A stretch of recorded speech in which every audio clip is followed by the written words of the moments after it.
ওমর ফারুক রাদিয়াল্লাহু আনহু ইসলামের দ্বিতীয় খলিফা, অর্ধ পৃথিবীর শাসক, নবী সাল্লাল্লাহু আলাইহি ওয়াসাল্লাম এর প্রিয় সাহাবী। তিনি ন্যায়নীতিতে ছিলেন দৃঢ়প্রত্যয়ী, অন্যায়ের প্রতিবাদে অপ্রতিরোধ্য বিছানান। তার নাম শুনলে সে যুগের বড় বড় বীর বাহাদুরের গলা শুকিয়ে যেত ভয়ে, কারণ তিনি ছিলেন যুগখ্যাত অকুতোভয় সিপাহসালার, মরণজয়ী মুজাহিদ। ওমর ফারুক রাদিয়াল্লাহু আনহু ছিলেন ইসলামী রাষ্ট্রের অন্যতম রূপকার। খলিফা হিসেবে আমিরুল মোমেনিন ছিল তার উপাধি। বংশ পরিচিতি। ওমর ফারুক রাদিয়াল্লাহু আনহু হস্তি বাহিনীর ঘটনার 13 বছর পর 583 খ্রিস্টাব্দে কুরাইশ গোত্রের শাখা বনু আদের এক সম্ভ্রান্ত পরিবারে জন্মগ্রহণ করেন।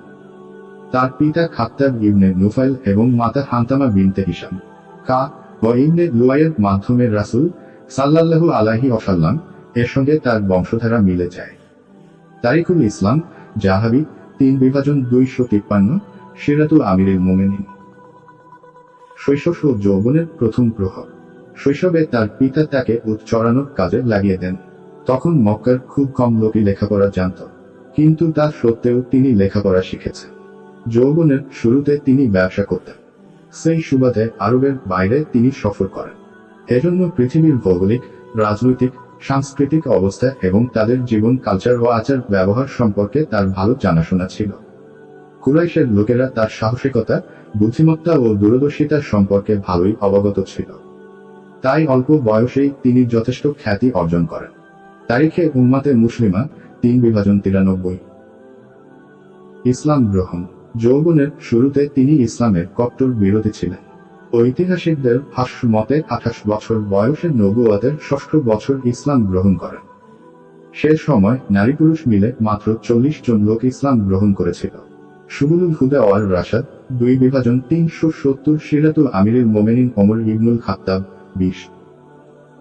খেলাফত কাল।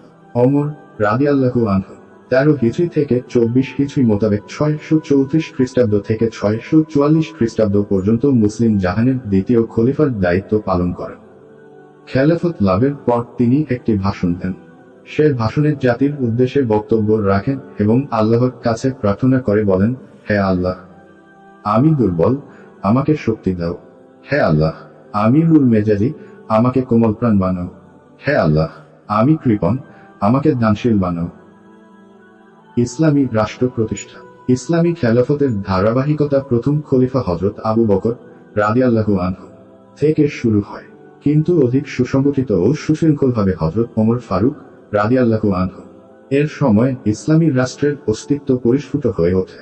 তিনি শুধু একজন বিজেতাই ছিলেন না, তদানীন্তন 2 সাম্রাজ্যবাদী শক্তির রোমান ও পার্শ্বিক সাম্রাজ্যবাদকে পরাভূত করে তাদের সাম্রাজ্যকে ইসলামী রাষ্ট্রের আওতাভুক্ত করেন এবং একটি কল্যাণমূলক প্রশাসন ও রাষ্ট্র ব্যবস্থা প্রতিষ্ঠা করেন।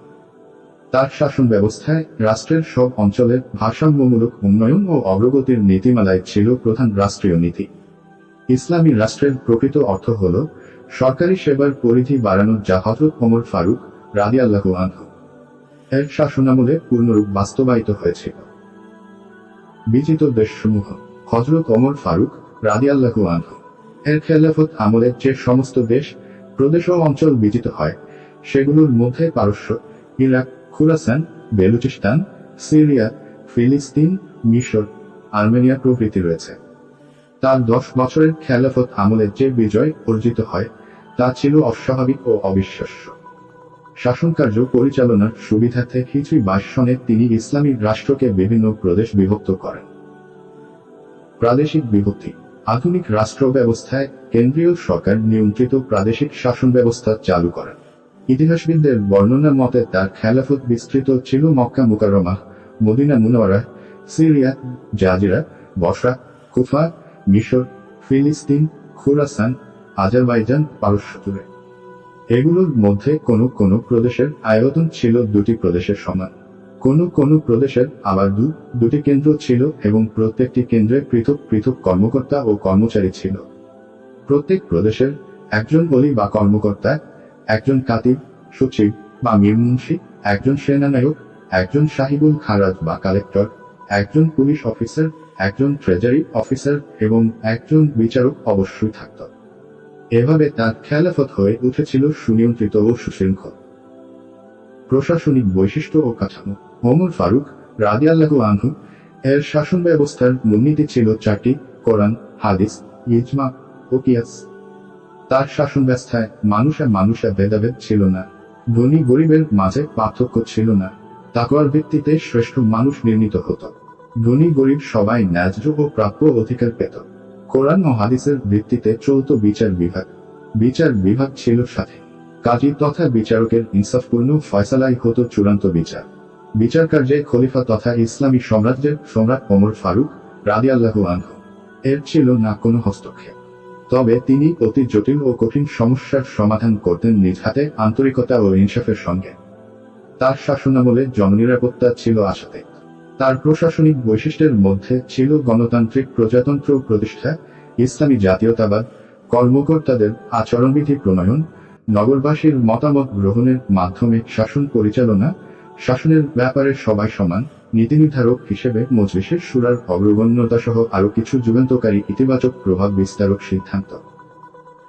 শাসনতান্ত্রিক সংস্কার হযরত ওমর রাদিয়াল্লাহু আনহু এর শাসনতান্ত্রিক সংস্কারের মধ্যে উল্লেখযোগ্য দিকগুলো হল: কেন্দ্রীয় শাসন ব্যবস্থা, প্রাদেশিক শাসন ব্যবস্থা, পুলিশ বিভাগ প্রতিষ্ঠা, জেলখানা নির্মাণ, গুপ্তচর বিভাগ প্রতিষ্ঠা ও স্বাধীন বিচার বিভাগ প্রতিষ্ঠা ইত্যাদি। রাষ্ট্রীয় আয় ও ব্যয় হযরত ওমর রাদিয়াল্লাহু আনহু রাষ্ট্রীয় আয়ের কয়েকটি উৎস নির্ধারণ করেন, যেমন রাজস্ব ব্যবস্থা, বায়তুল মাল, মুদ্রা সংস্কার, ভূমিকর নির্ধারণ, দিওয়ানুল খারাজ, কর্মচারীদের বেতন নির্ধারণ ও আদমশুমারি ইত্যাদি।